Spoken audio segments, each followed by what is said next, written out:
with what you guys do, and most people don't know that. We didn't know this until we spoke with Shazir, but most of the sanctuaries they're not like zoos where you go and you can view the animals and do a tour and stuff. I mean, it's more it's all based around the animals, not around guests or people. So it's not like you have a big draw for people to come and bring their kids, and like a zoo. It's a facility designed just to help these animals. So I'm sure that makes it harder to get people to donate, and because they're donating to something they can't really see. Well, right. we do tours. The difference is at most zoos, people are constantly coming and going, right. And there's often other kinds of entertainment activities and Ferris wheels and things or whatever. Yeah.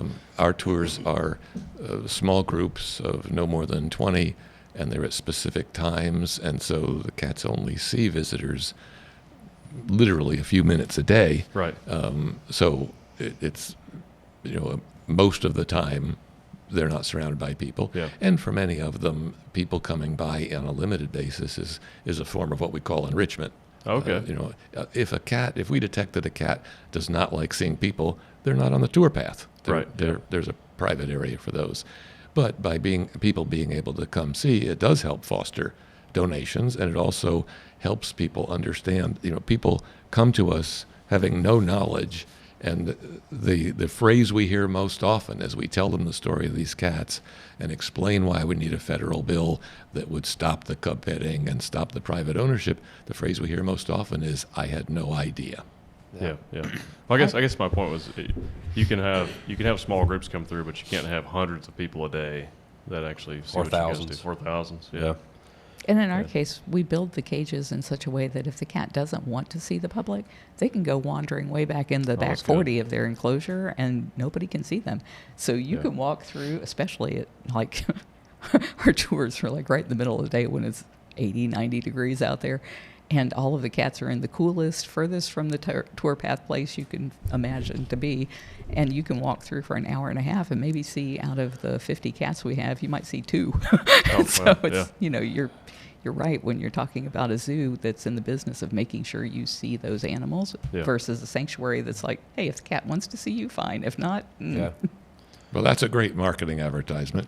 Well, I think I think people should understand that this is what you want, though. Like, this is the best case scenario for these animals. You don't want to be exploiting the animals. You're actually helping the animals, and that's what's good about it. I think that's the beauty. It does not compare. The best we can do is nowhere near what life is like for them in the wild. Right. And that's where we belong. Sure. Yeah. Well, So, I was going to say real quick, you were talking about the feeling that the person gave when they donated that money. So when we first talked about this, I figured out that I selfishly give to others because it makes me feel good. And I really feel that way. Like when I help people, we do, whether it's buying guitars for kids or the drum sets or donating and in any way, right, or feeding the homeless, whatever your passion is, it makes you feel good inside, right? So for me, it's it's completely selfish, not selfless, right? And we talked about this yesterday about why not be selfish for. I'm selfish for me, right? I'm selfish for those I care about. Selfish for my mother, my father, my brothers, right? All of us are selfish on some level. The level of selfishness usually encompasses those we care about most, right? We're selfish for them. So really what we're talking about is be selfish for more than just yourself, right? Be selfish for these animals. Be selfish for, why not be selfish for everybody, right? And so it starts to put you in this different mindset of what is giving, right? So there's this, I feel like you guys are educating people. So there's this experience, you come and you can do a tour, but really what you're doing different than I think a traditional zoo would do is I think there's an education piece and less of this for show entertainment piece. And I know when I've previously taken my kids to a zoo, it didn't feel like it was about, the animals felt on display and forced to be the center of attention and not really in a natural habitat, and they felt really confined. And I just imagine that you guys are, through the way that you're educating and the way that you present it, it's done in the best way you can, but it's never going to be as good as the natural habitat. And I think you guys are telling people that, which means a lot. Yeah. Well, the analysis you just walked through was one of the first things I found myself struggling with, because coming from a for-profit world, it's pretty simple. I have a product or a service, I deliver it, I know who the customer is, and the money comes from the customer. Now, when you have a nonprofit, the product or service you're delivering is either to people, or in our case, the animals, but the money is coming from somewhere else. So I was like, okay, so who's the customer? Well, the customer is whoever the money is coming from. Right. So if the customer is the donor, what's the product? And the product is satisfaction. And I've actually said to people, if when you write the check, you don't get a great feeling that you're doing something meaningful with your life, that you're creating a legacy, a personal legacy, then you're donating to the wrong place. Yep. Right. And yeah. Good point. Don't find a cause that touches your heart in a way that you get that satisfaction. You just got there quicker than I did.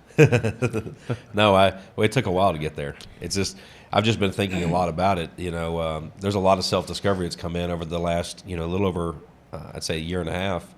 And through conversations with Shazir, through conversations with Neil, and through others, and just broadening my understanding. Like, I don't know, there's the way that you want to project things to be, and then there's the way things really are. And like, I'm starting to care less about who I project myself to be, right? And care more about just being a good person in general. And then what does that mean? What does that really mean, Yeah. right? Well, I think that boils down to caring about what you think of you, not what other people think of you. Right. Yeah. We're Right. pretty good at that. Yeah. So, and so that's this thing. And then, if you care about life, if you value life, like if I care about my children, right?